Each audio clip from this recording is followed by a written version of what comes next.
Let's hit to the next segment, Hot Topics. As someone who's very acquainted with the news and what goes on there, let's visit a few headlines of the day. First one is the NFT marketplace Blur has made headlines, and it has launched Blend here, a peer-to-peer NFT lending platform that allows traders to lease out their NFTs to collectors looking to buy a blue chip NFTs with a smaller upfront payment. Holders hoping to earn extra money can put up their NFT, receive loan offers, and then transfer their token via an escrow smart contract to the renter for a specified period of time, similar to a digital pawn shop. Well, I mean, we've been talking about this. There's definitely been various platforms that are trying to do it outside of Blur. So it would make sense. It's a nice cohesion of an NFT platform to make lending available.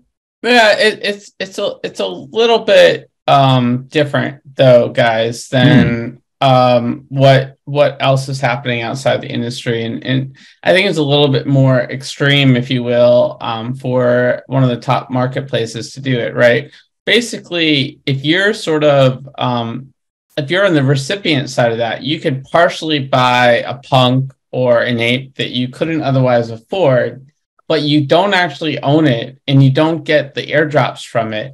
And you're taking out a high interest loan in order to partially buy it that could collapse. So you could end up paying 5 or 10 times the value of that ape or that punk, depending on what happens in the market. It's a pretty high risk form of gambling on an asset class that's, I think folks like Richard from Manifold and others in the space, like Tom Bilyeu, are turning into a more sort of mainstream, everyone can afford this type of product, like Sound XYZ we were talking about earlier with music.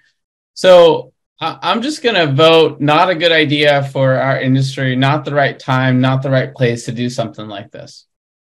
I think it's a fantastic idea for NFTs that are not so speculative, of which I think there will be many. Maybe NFTs that are representative of the rights to something, where the price on a USD level, again, assuming loans are being taken out essentially for USD as opposed to denominated in ETH, for example, or Solana.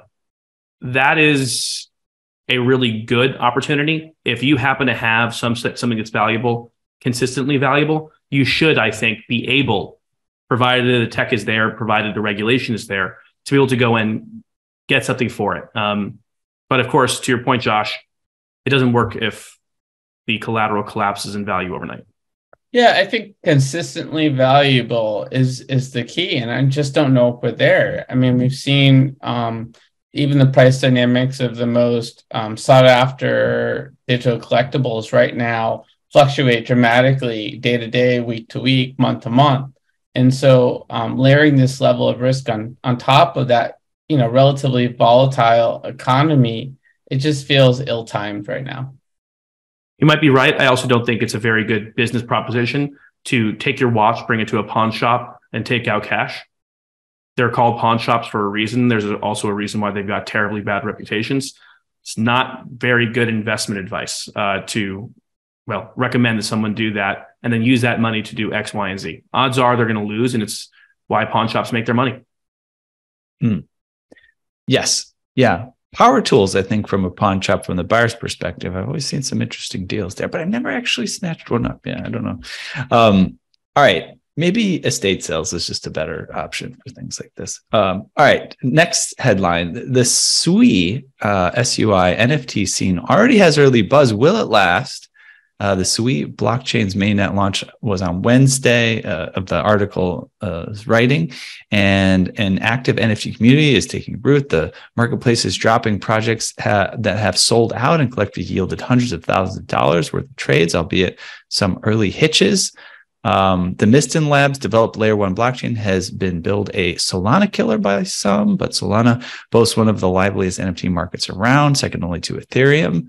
I've heard just a little bit about this. David, are you following the Sui at all? Of course, for a very long time. I had a chance to meet the founding team a couple years ago. Look, great technology.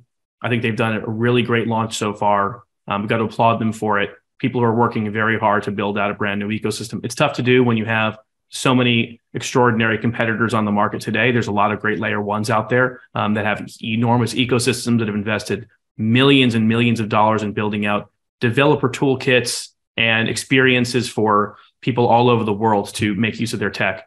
As far as the NFT scene goes, it's brand new. I guess this is just one of the many things that can be built on top of this ecosystem as well. I'm interested to know, though, what news source are you reading this from to go and say something like Solana Killer? Decrypt. Yes. There we go. Okay. Very good. No comment. Yeah, I mean, look, if you look at the coin market cap right now, you'll see that it took a pretty massive dive after launching. Not sure what tokenomics and trends are behind that. I think this is one of many examples in the space where the adage "too early to tell" applies. We've seen a lot of early stage technology projects since David's been in the industry and we joined the industry a few years thereafter that had all the promise and potential of the world not make it. And then other ones that came out of nowhere and quickly escalated to the top of the food chain. So I would be remiss to make a prediction at this early stage. And I think sort of the idea that this is a Solana killer is, it's clickbait to some extent, given sort of where we're at in the market, in the cycle. But it does seem like they're doing some promising building on the ground, and we would like to have them on the show sooner than later. And they are one of the projects to definitely follow in the space, but not with, I think, conviction this early, unless you're sort of on the founding team. It's just responsible to take a healthy perspective on these new early stage companies and overall what they're doing, not financial advice.